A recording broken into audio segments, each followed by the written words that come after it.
আমার বোনের লেগে এক টুকরা মাংস ব্যবস্থা করতে পারলাম না। আমার বোনটা কত মন খারাপ করবো।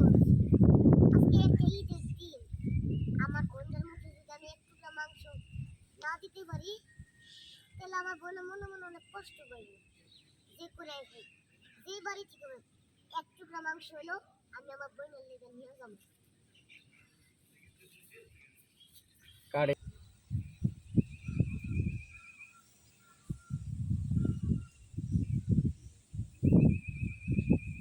ওকে যাই।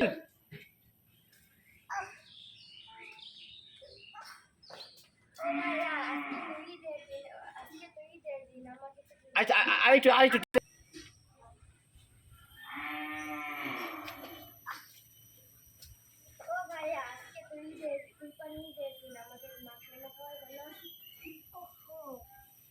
আমি তো ভুলেই গেছি গা যে আজকে কুরবানি ঈদের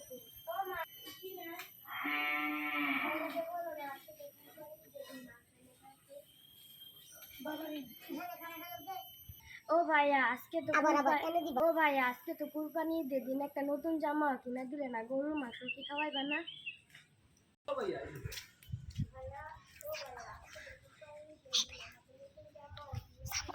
হ খামু আঙ্গাস্তে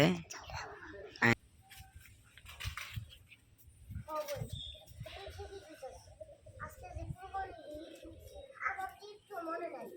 তবে হ্যাঁ, আমি তোর কুরবানিতে জামা কিনে দিলে তাতে কি ছিল? মাংস খাইতে চাইছস, আমি যেভাবে হোক তোর লেগে কুরবানিতে মাংস আমি কিনে আনবো। মার ডাকছে। ও মামা ভাইয়া যাইতে আইতে দূরে যাও দূরে। ও বলো না আমার জন্য মাংস আনতে।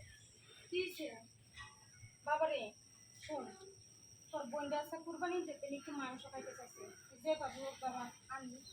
দেখো মা, ক্লোজ দেখো মা, আচ্ছা কুরবানি গেছে মানলাম, কিন্তু ওই যে আমি কোন জায়গায় যাবো, যাইলে ওর লেগে মাংস চাবো। আর এই এলাকার মধ্যে যারা বড় লোক আছে কেউ কাউরে মাংস দিতে চায় না। তাও তুমি কইছো যেভাবে হোক আমি আমার বোনদের লাগে টুকাইও এক টুকরো হইলো মাংস নিয়ে আমো। আচ্ছা বাবা, তুই খাবি না কথা এবার কইও 1 2 3 তোর বোনের কি একটু মাংস খাওয়াবি না? ঠিক আছে ও বাবা।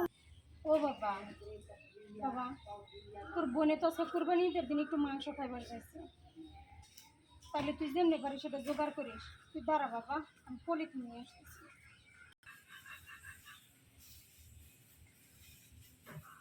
এই নে বাবা। আচ্ছা মা ঠিক আছে, আমি যেখান থেকে পারি আমার বোনদের লেগে আমি মাংস নিয়ে আমো। আর ওরা কিছু মুসুর করাইয়া পরে যে পরে পান্তা ভাত আছে পরে খাওয়াও। আচ্ছা ঠিক আছে বাবা, আনো তোর বাড়ি আসতে কখন যেই বাবু খাও। মা তুই কোনো চিন্তা করিস না, তোর কাট বাড়িতে দাও তোর লেগে ঠিকই কুরবানি মাংস ব্যবস্থা করে নেবে। আয় মা গলছে একটা ও মা শোন, তোর ভাই যেভাবে হোক আজকে কুরবানি ঈদের ব্যবস্থা করবো, কুরবানি কি তুই কোনো চিন্তা করিস না। আজকে তোর ভাই যেভাবে হোক তোর জন্য এক টুকরা গোস্ত হইল ব্যবস্থা করবো। চল ঘরে চল, পান্তা ভাত খাবি। যাও যাও। তোমরা একটা